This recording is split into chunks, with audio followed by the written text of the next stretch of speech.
Hari ini kita merayakan Hari Pentakosta. Hari Pentakosta. Dalam Perjanjian Lama, tradisi perayaan Pentakosta bagi orang Israel itu adalah hari perayaan pengucapan syukur atas hasil panen. Hasil panen dari gandum yang mereka buat di kebun-kebun mereka. Pesta ini dirayakan selama 7 minggu.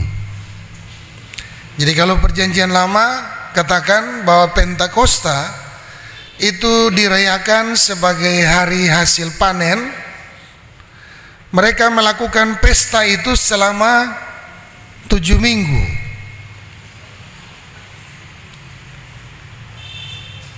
Kalau Pentakosta dalam Perjanjian Baru itu adalah perayaan hari turunnya Roh Kudus. Pentakosta itu dilaksanakan pada hari ke-50 setelah Yesus bangkit. Penta itu 50. Jadi kalau ada yang bilang pantai, itu pantai di Tanjung sana. Jadi Pentakosta yang kita rayakan saat ini adalah perayaan di mana kita mengenang kembali karya Tuhan dengan dicurahkannya Roh Kudus bagi setiap orang percaya. Bapak Ibu Saudara yang diberkati Tuhan, ada di sini yang penggemar bola, bapak-bapak. Penggemar bola pasti tahu lagu kebangsaan Liverpool. Ya, Bapak J? Iya. Kamu tidak akan pernah berjalan sendiri. Hari ini tema itu juga yang dikumandangkan bagi Bapak Ibu Saudara dan saya. Dalam bacaan kita dikatakan bahwa Yesus menjanjikan penghibur untuk apa? Untuk menuntun kehidupan setiap orang percaya, termasuk Bapak Ibu Saudara dan saya. Bapak Ibu Saudaraku yang terkasih dalam Tuhan Yesus, dalam bacaan ini diceritakan ada terjadi percakapan antara Tuhan Yesus dan murid-muridnya, khususnya Filipus. Kalau Yohanes 13 sampai 17 itu, pasal 13 sampai 17 itu biasa kita kenal dengan percakapan atau ajaran di ruangan atas. Jadi ketika percakapan antara Yesus dan Filipus terjadi, Yesus menegaskan, Yesus meyakinkan bahwa dia benar berasal dari Allah. Bapak Ibu Saudara yang terkasih dalam Tuhan Yesus, 3 tahun waktu yang cukup singkat ketika Tuhan Yesus dengan murid-muridnya ada bersama-sama. Di mana Yesus ada, di situ murid-murid juga ada. Dan dalam perjalanan pelayanan itu banyak mujizat, banyak perkara, banyak ajaran yang dilakukan oleh Tuhan Yesus. Banyak hal yang diajarkan oleh Tuhan Yesus kepada orang banyak, tapi juga kepada murid-murid. Yang lucunya Bapak Ibu, selama 3 tahun itu ada murid yang tidak percaya, ada murid yang tidak yakin, bahkan ada murid yang ragu siapa sebenarnya Yesus, dari mana dia berasal.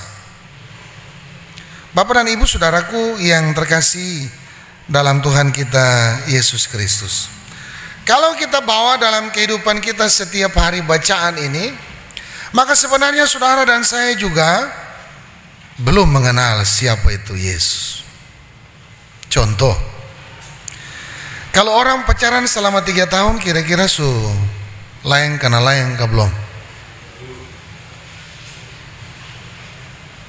Ya? Ada yang bilang sudah, ada yang bilang belum, ada yang senyum-senyum. Orang pacaran 3 tahun belum kenal, apalagi laki-laki pun mulu kabualang lah. Iya toh Bapak Nus toh, manis dulu sayang, tapi betul kawin, 3 tahun kawin, asli muncul. Bapak Ibu Saudaraku yang terkasih dalam Tuhan Yesus, tapi berbeda dengan apa yang diceritakan dalam bacaan Alkitab. Sebab Yesus menegaskan bahwa ketika dia akan pergi, dia meninggalkan roh yang berasal daripada Allah di dalam nama Yesus. Kalau tafsiran Alkitab yang lain dikatakan di sana, Alkitab King James itu, atau yang Bapak Ibu nanti ketika buka King James Version itu KJV, itu dikatakan di sana, but the comfort which the Holy Spirit whom the Father will send in my name. Jadi Roh Kudus itu dicurahkan atas nama Yesus Kristus, di dalam nama Yesus Kristus. Yesus mau menegaskan kepada orang percaya, termasuk Bapak Ibu Saudara dan saya lewat bacaan ini, bahwa jangan kita sama dengan Filipus yang sudah percaya tapi ragu-ragu. Ketika ada masalah, ketika ada persoalan, kita ragu dengan kuasa Tuhan.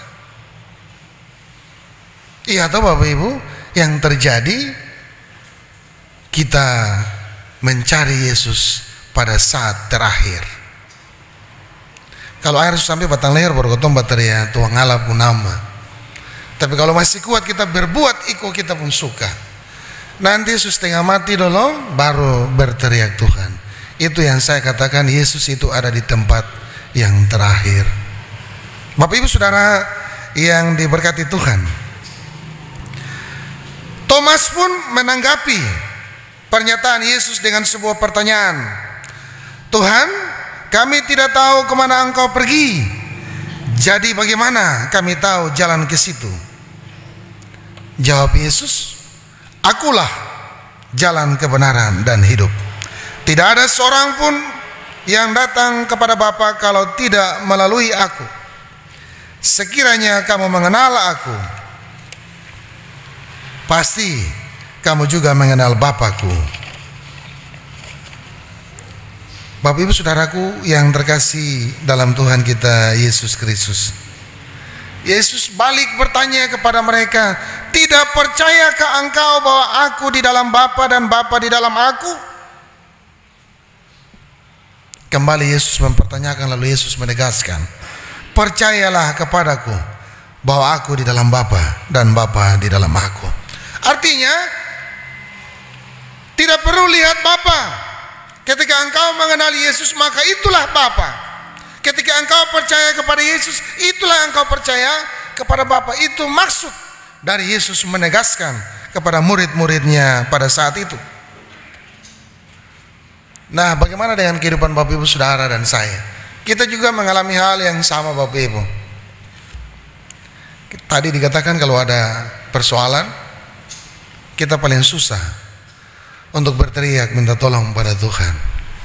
Padahal kita tahu perbuatan-perbuatan Tuhan itu luar biasa, karya-karyanya cukup luar biasa. Tapi kita mau coba dengan kekuatan kita. Kita mau coba andalkan kemampuan kita. Kita mau coba orang lain punya kehebatan. Tapi sebenarnya kita ditegur dengan tegas, seperti Yesus menegur murid-murid saat itu. Tidak percayakah engkau?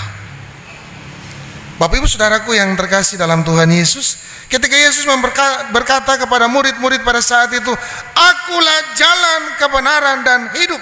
Tidak ada seorang pun yang dapat datang kepada Bapa kalau tidak melalui aku.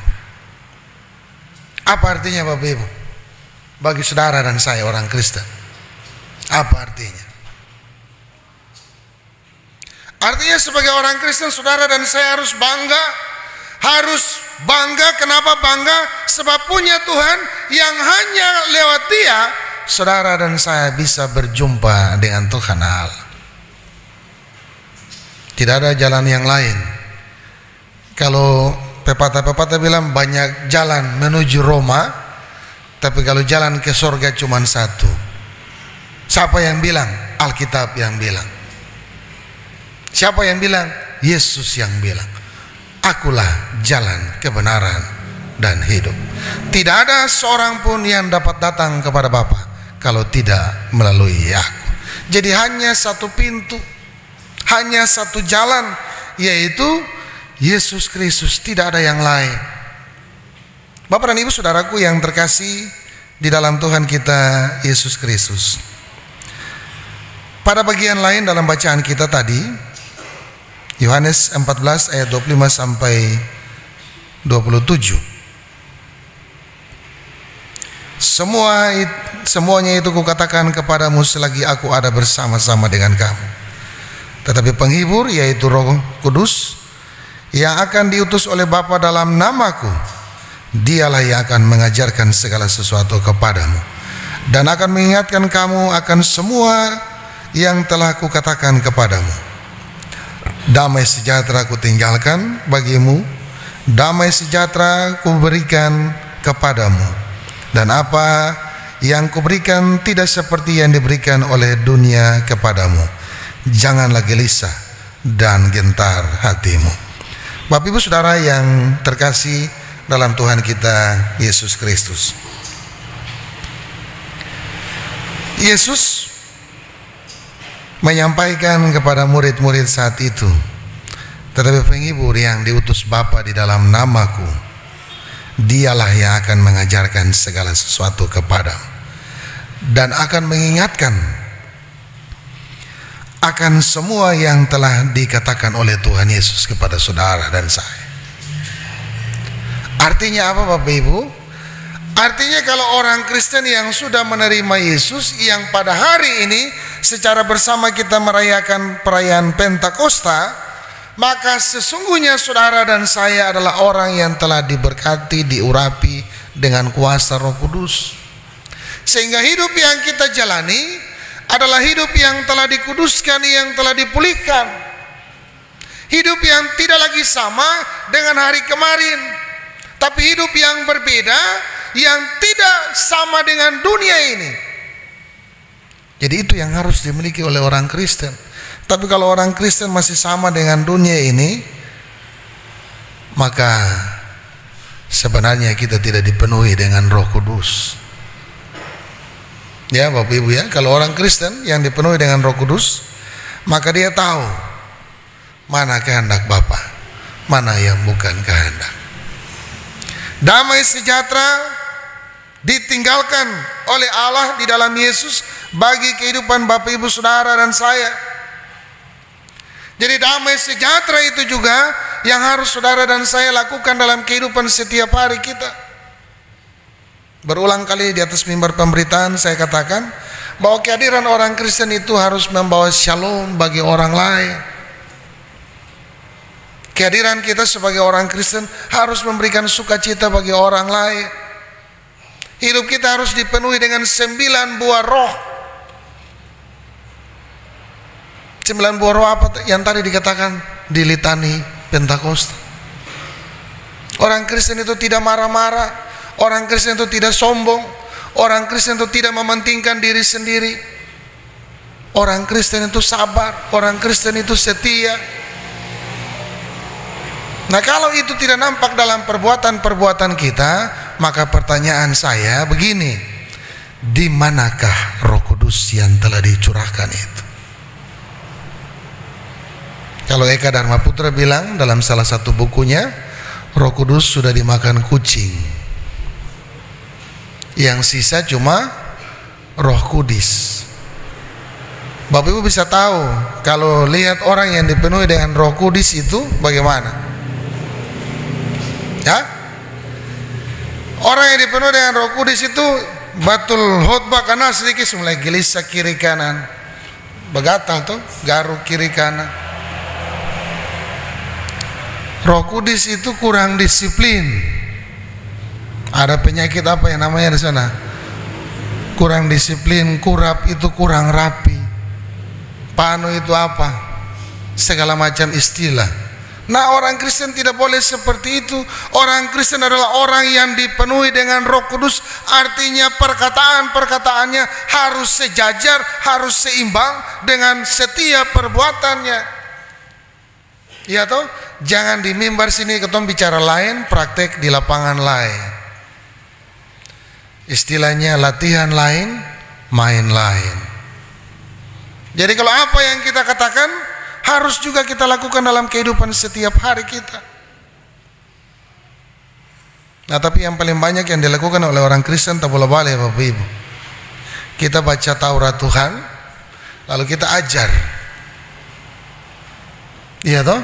Kita baca lalu kita bilang jangan begini, jangan begitu, jangan begini, jangan begitu. Pertanyaan, kau sudah bikin kah belum baru kau ajar? Tapi orang Kristen harus mampu.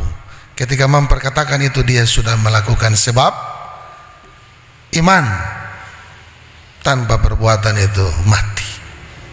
Kalau kita berkata bahwa kita berimankan kepada Tuhan Yesus yang adalah satu-satunya jalan menuju kepada Bapa, tapi praktek hidup kita membuat kerusuhan di mana-mana, kita provokasi orang di mana-mana, kita hasut orang di mana-mana, maka Roh Kudus tidak ada pada kita. Oleh sebab itu Bapak Ibu Saudaraku yang terkasih dalam Tuhan Yesus, bagaimana damai sejahtera yang ditinggalkan oleh Tuhan Allah bagi kita, kita bisa memberikan bagi orang lain. Ya? Apa artinya kita bilang shalom? Shalom itu damai sejahtera. Tapi kalau itu kita katakan lewat bibir mulut, tapi kita ada baku marah, kita baku lewat batang kayu. Lihat ada di sini, dia masuk ikut pintu sini, tersenang nanti kita keluar pintu sebelah. Daripada baku jabat tangan di depan, putar belakang. Atau tunggu terakhir baru keluar. Di mana damai sejahtera? Tidak ada damai sejahtera. Kita berdosa dari waktu ke waktu. Kita menghujat Roh Kudus dari waktu ke waktu, dan dosa itu tidak akan pernah diampuni. Dosa yang tidak bisa diampuni itu biar 1000 pendeta lagi. Ketika dia menghujat Roh Kudus, maka dosanya tidak pernah akan diampuni. Apa itu dosa menghujat Roh Kudus? Yang sudah tahu jangan lakukan. Tapi kalau mau lakukan, coba-coba. Nah, itu yang repotnya di situ. Bapak Ibu Saudaraku yang terkasih dalam Tuhan kita Yesus Kristus, di bacaan kita yang kedua, pemazmur mengagungkan kebesaran kasih dan kuasa Tuhan. Ayat 10 sampai 13 itu pemazmur bilang Allah memberikan air bagi ciptaannya. Ayat 14 sampai 16 itu Allah memberikan makanan bagi ciptaan. Ayat 17 sampai ayat 18 itu bicara tentang Allah memberikan tempat tinggal bagi ciptaan. Bapak Ibu Saudara, kita kadang-kadang yang saya jumpai dalam kehidupan kita setelah saya baca bacaan ini, saya bilang kita memang benar terlalu banyak menyia-nyiakan berkat Tuhan. Contoh, kita merusak lingkungan dengan minum air kemasan, aqua glass. Kita buat sampah plastik terlalu banyak, kita menyia-nyiakan. Lalu yang berikut, aqua yang dikasih untuk kita minum itu kita minum sedikit, kasih tinggal sisa, kita buang air yang sisa. Padahal pemazmur katakan bahwa itu Allah sediakan. Ketika dalam lamunannya, dalam perenungannya, pemazmur melihat betapa besar kuasa Allah yang memberikan segala sesuatu bagi umat ciptaannya, lalu dia menaikkan segala pujian syukur itu dalam Mazmur 104. Tapi yang dilakukan, yang dipraktekkan oleh kehidupan kita, kita terlalu banyak menyia-nyiakan waktu, sehingga waktu yang kita sediakan bagi Tuhan itu sedikit. Betulkah tidak Bapak Ibu? Ya, kita menyia-nyiakan waktu yang diberikan secara cuma-cuma bagi Bapak Ibu Saudara dan saya. Kenapa demikian Bapak Ibu? Kita bisa buktikan. Jemaat GPI Papua Diaspora 107 kepala keluarga, 413 jiwa. Tadi saya lihat di live streaming sedikit sekali orang dalam gereja. Ini sudah 2 minggu saya bicara tentang kehadiran umat. Kita menyia-nyiakan waktu kita untuk Tuhan, bersyukur untuk Tuhan. Tapi kita lebih banyak meluangkan waktu untuk kesenangan dunia. 1 jam, 2 jam di gereja kita gelisah. 1 jam kita ada dalam persekutuan ibadah, kita gelisah. Segala macam alasan kita buat untuk tidak hadir dalam persekutuan ibadah. Iya toh? Itu yang terjadi. Padahal mestinya kita mengatur waktu kita 1 hari, kalau Tuhan minta perpuluhan waktu 10% dari 24 jam, berarti harus ada 2 jam 40 menit untuk kita bersekutu dengan Tuhan setiap hari. Tapi 1 jam 10 menit mau baca Alkitab saja susah, apalagi 2 jam. Tapi kalau nonton Suara Hati Istri, Antv, Indosiar, Mama yo, nasi angus di belakang juga, kasih tinggal masa baru. Yang penting cerita ini lanjut. Bapak Ibu Saudaraku yang terkasih dalam Tuhan Yesus, pemazmur mau mengajak kita untuk merenung sejenak, lalu mengagungkan kuasa kasih Tuhan dalam kehidupan setiap hari kita. Sebab hari ini Tuhan beri bagi saudara dan saya, untuk saudara dan saya dipulihkan. Ada amin? Kalau kita mau dipulihkan, maka kita beri diri untuk kita diperbarui, dikuduskan, supaya hidup kita berjalan di jalan kebenaran dan hidup itu. Ketika kita memberi diri seutuhnya kepada Tuhan, maka yakin dan percaya bahwa segala perkara yang lama itu telah berlalu. Ibarat kertas yang begini, kita sudah tulis coret, hidup kita kotor. Ketika Tuhan kasih kertas putih yang baru, maka tulislah yang baik dan benar. Itu artinya orang yang dipenuhi dengan Roh Kudus, hidupnya dalam perkataan, perbuatan harus sejajar, seimbang, sejalan dengan apa yang Tuhan kehendaki dalam hidupnya. Bapak dan Ibu Saudaraku yang terkasih di dalam Tuhan kita Yesus Kristus, ketika bicara sampai di situ, apa yang harus kita lakukan ketika kita menerima semua itu? Maka yang pertama, harus ada ungkapan syukur bagi Tuhan. Ungkapan syukur itu apa? Kita bisa memuji, memuliakan nama Tuhan, kita bisa memberikan persembahan syukur, tapi ungkapan syukur yang berkenan, yang sejati, yang berbau harum. Apa itu? Persembahkan diri ini untuk Tuhan. Itu adalah persembahan yang berkenan. Jadi bukan seberapa besar kita kasih masuk kantong persembahan dengan uang kita dari kantong kita, tapi seberapa besar diri kita berikan untuk Tuhan tanpa kita memperhitungkan segala sesuatu. Kenapa demikian? Mazmur 104 katakan, semua sudah disediakan oleh Tuhan, apa yang kurang?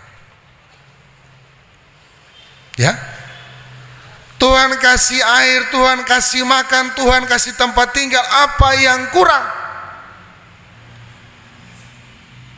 Yang kurang dari kita cuma satu, mengucap syukur.